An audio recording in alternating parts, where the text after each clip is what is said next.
So here we are, here's my Tiny Hawk 2 Freestyle. Now I've made a couple of modifications to it. I've got a XT30 on instead of the dual JST one that comes with it. And I've actually got a elrs receiver on it as well there. I've actually put it under there. I've got a video showing you how to do that. It's an old one like, but it still works. So this is what I think is still one of the best first quads for a beginner. And I still don't know why they haven't made a version 3. But we'll go into that as the video goes on. So yeah, that's mine. So I think what we'll do now, we'll fire her up, take it for a little fly. This one's still on analog. Now there's nothing wrong with flying analog, but I think in this day and age with hdzero and walksnail having 1S VTXs, I think maybe the time's right that they should make, you know, a HD version, Tiny Hawk 2 Freestyle HD. Right, so let's go.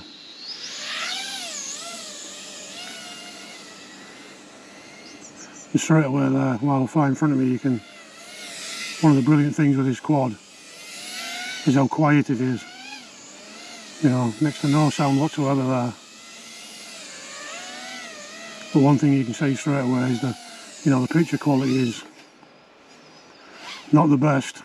It's like I was saying, you know, if they made a walksnail or hdzero version of it, you know, you're sacrificing a little bit of weight, but picture quality is going to be so much better.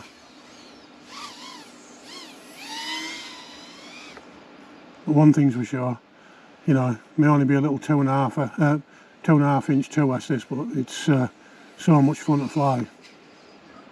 Now normally with these little things, you know, people have mounted run cam thumbs and stuff on it there as well, but you know, just so you can get that HD footage, but you do compromise a lot of flight time.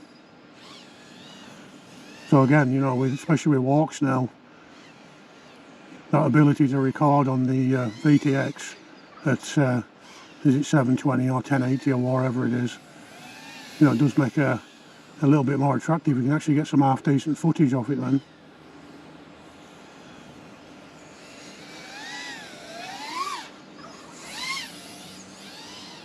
Again, like, kind of the point of this video is, you know, it's a great little quad for beginners. You know, you're not going to do a lot of damage. You know, whereas with a tiny whoop, especially a little 1S 65mm, like the Mobula 6 which I've got, so that's a great little whoop, you know, for flying indoors. But once you get outside, it's limited, you know, it just doesn't have the power for that little bit of wind. Whereas I know this is only a 2S, but it's, with having 2.5 inch propellers, it's just got that little bit more authority in the air, let's say.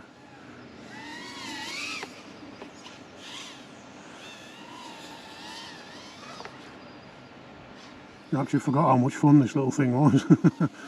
I've been flying the Crux 3 for a while. You know, a little, again, a little 2S 3-inch toothpick, but this thing's so much fun. And I think that battery's toast now, I better bring that in.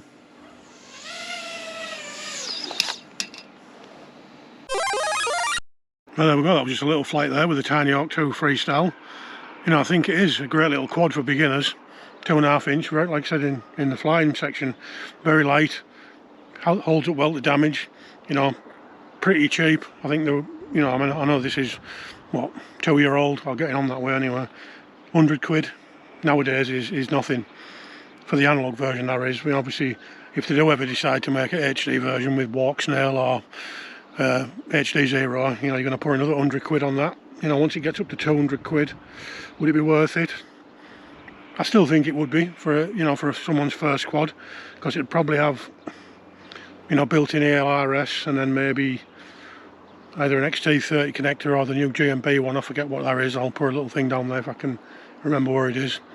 So yeah, I think it's definitely worth it, worth doing. I mean, I still like flying this now as it is. Just it only means carting 2 sets of goggles around, which is not ideal, but so yeah, come on emax, where's the Tiny Hawk 3 Freestyle HD? I'm waiting for it. If you're waiting for it, let me know down in the comments. Just before I go, I'd like to give a shout out to my patrons. Generic FPV, Reese Jones, Loose FPV, Make It Mamba FPV and Alpha Charlie FPV. Thanks to them guys for supporting the channel, helping me buy things, props and stuff like that. So yeah, if you want to think about joining my Patreon, there's links down in the video description. You get to see all my videos early, and depending on what tier you pick, you get stickers and a t-shirt and stuff like that. So it's worth having a look at, but if not, that's cool too. So like I said, thanks for watching this video. If you enjoyed it, please think about giving it a thumbs up and subscribing, and we'll see you next time.